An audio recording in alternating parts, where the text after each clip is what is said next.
You're listening to the Cricket Podcast. Hello, everyone, and welcome back to the Cricket Podcast, or welcome to the Cricket Podcast if you're watching this as another YouTube video.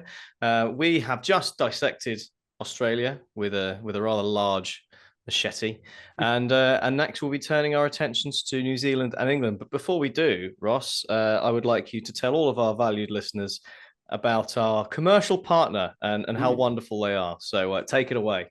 Well, spring has sprung, and our friends at Manscaped, the leaders in below-the-waist grooming, have the best tools for some spring cleaning in your pants. Trust me, your confidence will be blooming like the flowers.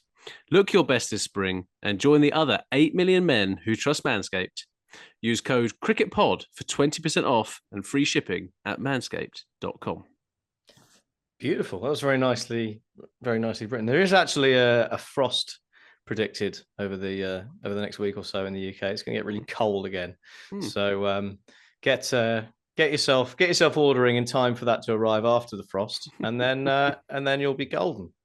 Yeah, that sounds delightful. Max, New Zealand versus England. It's, as we said, we've kind of said on the previous shows that it's a bit of a glorified friendly series because this doesn't really count to the World Test Championship. But yeah, it is what it is, right? Well, New Zealand are expecting a couple of players back by the sounds of it. Matt Henry back in the squad. Yeah, well, based on the bowling unit that they put out in the first test, I'm guessing that's not a moment too soon.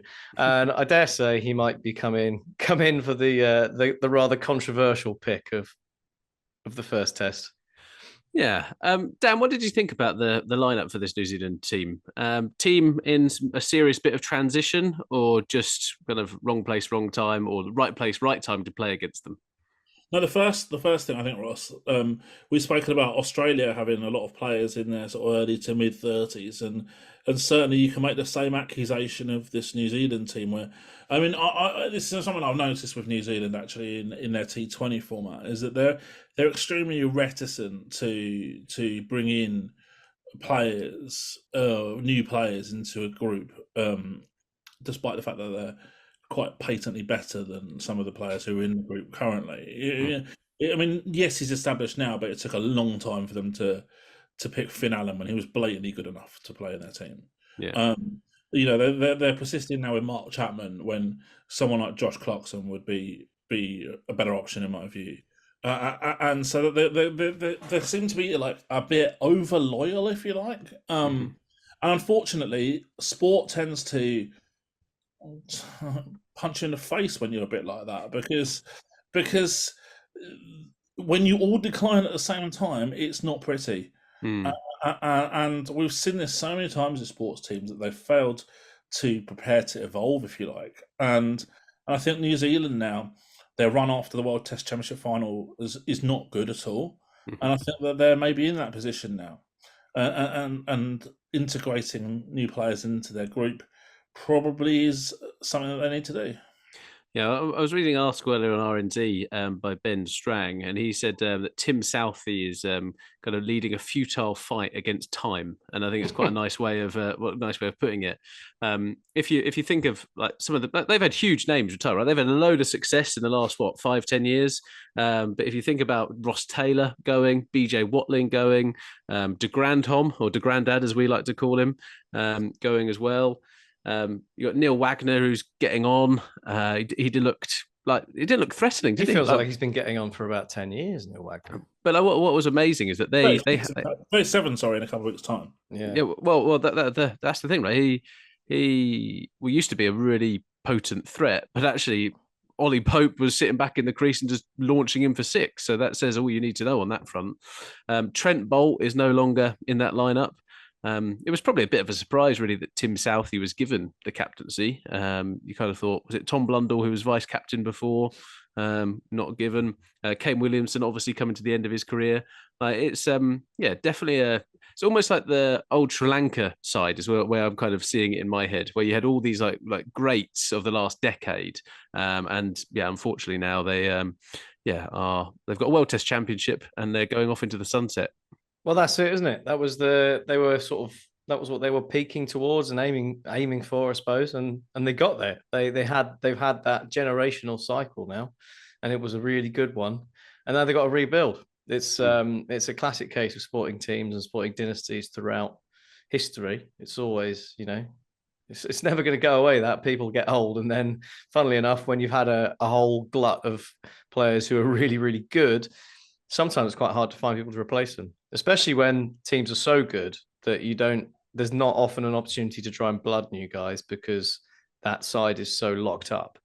And I think that's, maybe that's part of why we haven't seen some of the guys get blooded in that New Zealand side. And sort of, it's usually quite a small group, isn't it, that they travel around with? I guess you've got quite a small pool as well in domestic cricket to choose from. So it can be quite difficult to get that rebuilding job going. So it's going to be a challenge for them. No, absolutely. And I was hoping with our esteemed analyst, there's no longer he's going to tell us the top 5 New Zealanders to look out for in the next 5 years. I put a budding analyst for us. Yeah, I was going to say you've upgraded. You got promoted after your sojourn with the Kings. Yeah. Okay. Yeah. You got Kings, Leicestershire. You've got Kent now. You got the Phoenix. Like you've got, what was the team in Bangladesh? Bangla Tigers. Like, come on! Like, we know your CV. That's a resume. Yeah. Anyway, Dan, on the spot, give us your top 3 prospects who aren't Finn Allen, because you're not allowed that one because you've been saying that one for years. For this Test side. Well, I think Matt Henry would be a massive improvement to this current group. Obviously, he was unavailable for the first game, but yeah, that's someone I think, obviously will make a big difference. And I think that he's probably been one of those players that's been a bit hard done by not playing ahead of either the likes of a Wagner in recent years as well. I mean, the Matt Henry this year, for example, in Plunket Shield has averaged taken 23 wickets at 11. And going that's nonsense. About 2.5 runs and over or something like that. I always feel like he's done a decent job as well when he has played in the Test side. 100%, yeah. So I'm a big Matt Henry fan. When he'll come back in, no doubt about that, right? No doubt. Well, if they've got half a brain, definitely. But then it's tough after that, though. I think there is a kind of a lack of pick me players, if you like, in domestic cricket. I've always kind of kept a bit of an eye on Ben Sears, someone who's got a lot of pace, but he hasn't done a lot in first class cricket of late. And yeah, apart from that, there isn't really any outstanding candidates. I'm interested to see how Henry Shipley his career develops. He's 26 now. He's done well in recent years in first class cricket and can bat a bit as well. Did he come into the one day side recently? Yeah, that's right. Yeah. So there's a couple of players, but not a lot. And I think that this is the problem that New Zealand have. Obviously, as you said, they're working on quite a small squad, a small player pool that it is difficult to when 4 players go past their sell-by date, you can't replace them that easily. Or what they need to do is go to South Africa and pick up another Devon Conway or 2. Yeah. It's a pretty good. South African players are retiring right now. Pretty good process for England over the years, isn't it? It's worked quite well. Maybe we can give Ben Stokes back when he's 38. Yeah. Quite possibly. Max, in terms of England, we obviously had the Nighthawk on full show. Yeah. Ollie Robinson showing that, I think he's going to be more than capable of stepping into those shoes when they one day those shoes get bigger every day, though, don't they? Yeah, they do indeed. Jimmy Anderson, obviously, he's timeless now. Completely insane. I just don't understand how he keeps doing it. But there's likely to not be any changes, I'm guessing, for the next Test match. Zach Crawley, we think he's the luckiest person alive, but we'll see how that kind of goes. But Dan, Jack and I spoke before around where Bairstow fits back in this side. There's been some absolutely mad chat in this week saying Joe Root can't adapt to Bazball. He kind of came out and said, "I don't really know my role." The guy's hit like a couple of centuries and got like 450. Joe Root's role in Bazball Bazball is to be Joe Root. Yeah, He shouldn't need a role. Just bat. Just do you. It's fine. I don't understand why anyone's making a thing out of it. He shouldn't change how he plays because the way he plays is perfectly suited to this side. He always keeps it ticking over. That's why he's so good. Then carry on. Under McCullum anyway. It's disgraceful. It's not good enough. He should be averaging 60, shouldn't he? Obviously. There's a lot of people complained about his conversion rate in Test cricket in the previous regimes when he was actually the only one that was actually scoring the runs to start with. I know. But Bairstow obviously comes back into this side. Dan, can you see Joe Root going up to open, or do you think he's going to be settled in that 4 role? Do you think that Zach Crawley would be the one that drops out, or is it going to be unfortunate for Ben Folkes? I think probably the latter explanation makes sense. Bairstow straight swap probably will be the easiest decision that they'll make. It's the least controversial, isn't it? Yeah, exactly. And sort of, it's pretty controversial having a bloke who can't score more than 25 runs at the top of the order. I think we've all just made peace with that now, haven't we?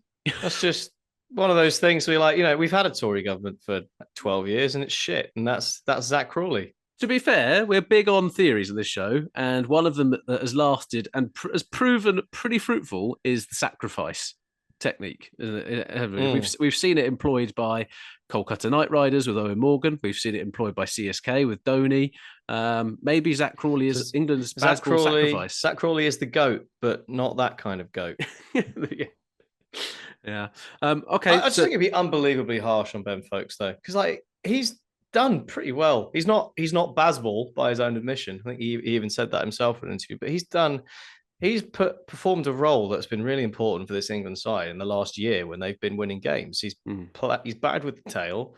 He's scored really important runs. He scored a really important 100 against South Africa when we were under the pump, and he's not been splaying the ball all over the place, but he has been scoring at a pretty reasonable strike rate. It's been above 50 pretty consistently, and he's marshaled the tail really well, and it's allowed them to just go ballistic and get some bonus runs. So I think Ben Folkes has done a really good job, and against lots of different types of bowling as well. I mean, that South Africa attack was fearsome, and we know he's good against spin. So I think he's a really useful guy to have in there. I think it's going to be really unfair on him, but he's been pretty unlucky in the last 4 years since he came into the side anyway, with how things have turned out. So it'll just be another one on the list for him. Well, maybe what we'll do is what England always seem to have done, and that's take a really good potential talent like Harry Brook and make him bat in 6 different positions to see if he's actually that good.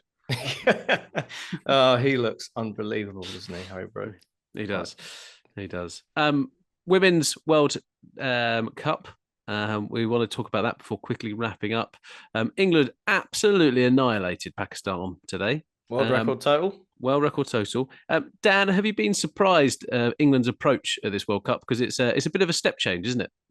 Yeah, I mean, obviously, new coach as well, so maybe that's something to consider, and maybe who knows, there could be a ECB directive to play in this more expansive way.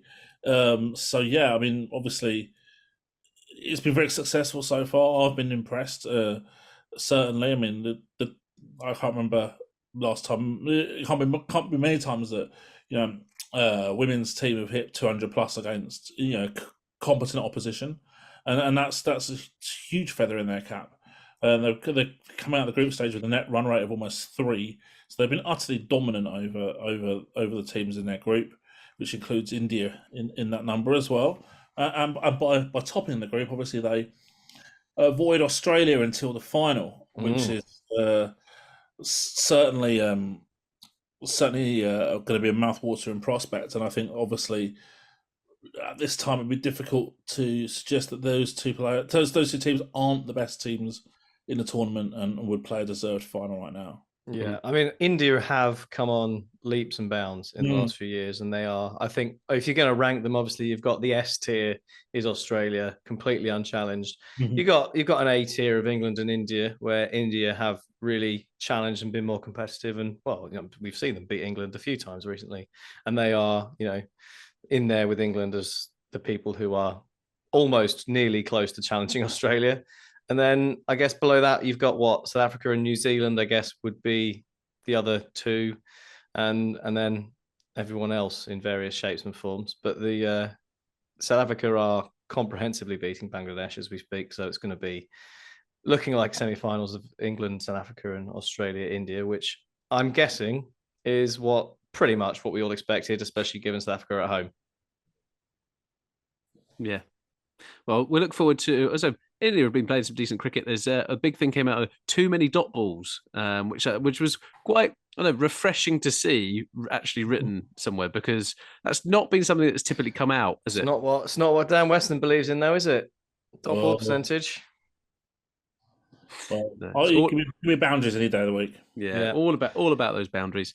Is there anyone that's impressed you, Ross, in the last, or Dan, either of you, over the sort of the group stages so far? Aside from the big names, obviously. I've got to keep my cards close to my chest because we've got a women's tournament draft in a few weeks' time. Okay, right. Very, very smart. But obviously, there's the obvious ones. Well, yeah, there's the obvious ones, isn't there, Max? The most expensive women's cricketer, Smriti Mandana, smacking the runs. And then you've also got the most expensive foreigner in that Skiver Brunt. Mm-hmm. Who's seeing like a beach ball at the moment, is how Alex Hartley put it. Yeah, was it 81 or 40 she hit against Pakistan? So I mean, that's been. I think it's like England have been dominant, but they've almost done it sort of almost quietly going about their business, despite the fact they've been pumping everyone, which has been nice to see. But what I've been really impressed by Richard Ghosh, the 19-year-old India keeper, who's put in some pretty impressive lower order salvos, almost dragged India back into it against England when they looked out of it. Put in a pretty impressive performance as well to get India over the line against Pakistan when that one was looking quite close. So that she looks like being an excellent pickup for the women's IPL or the women's Premier League, given that I'm pretty sure she went at a very reasonable price for a wicketkeeper. It was like 1.2 crore or something. Yeah, all in all, pretty good picks. Well, we look forward to watching England become champions of that. They're going to do it, Ross? Do you know what? We're playing brilliantly, absolutely brilliantly. And you need that form. You need to be peaking at the right time. You need people with good role definition, and you need to be challenging people in that lineup.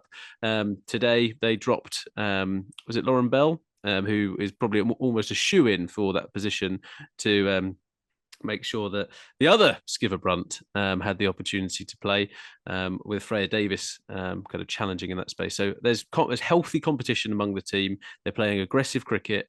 They've got a decent route to the final. And T20 cricket, anything can happen on the day, right? So I think I'm going to favour England on this one rather than Australia. Dan? I still think Australia they're so strong, aren't they? In women's cricket, just a class above, as you said, Max earlier, that tier above still maybe. Yeah, I'll go with Australia. There's a chance, but I'm going like 20% England. Yeah, I also like 30-70 or something like that. Yeah. And all our new India listeners are going to be like, "What the hell are you talking about? India are going to win it." So it's going to be. Australia do have to get past India first, and that is not going to be an easy thing to do. So that'll be a very interesting game to watch. It will. Dan, it's been an absolute pleasure having you back on the show. Thank you for joining us. As always, you can find you at SAA Advantage. Is that right? And it's SA Advantage. Indeed, Max is right. Yeah. Well, I was looking at your Chat GPT thing that you posted up. That I enjoyed. Not good.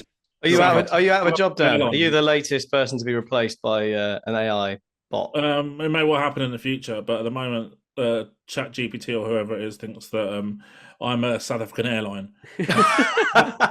mixed in with a Mexican music producer. So Fantastic. I don't think I've got to worry about it anytime soon anyway. Oh, I need to check that out. Got it. Well, it's been great then. Thank you very much, Ross. And thank you very much, South African Airline Mexican music producer, Dan Weston. And thank you for listening. Goodbye. You're listening to the Cricket Podcast.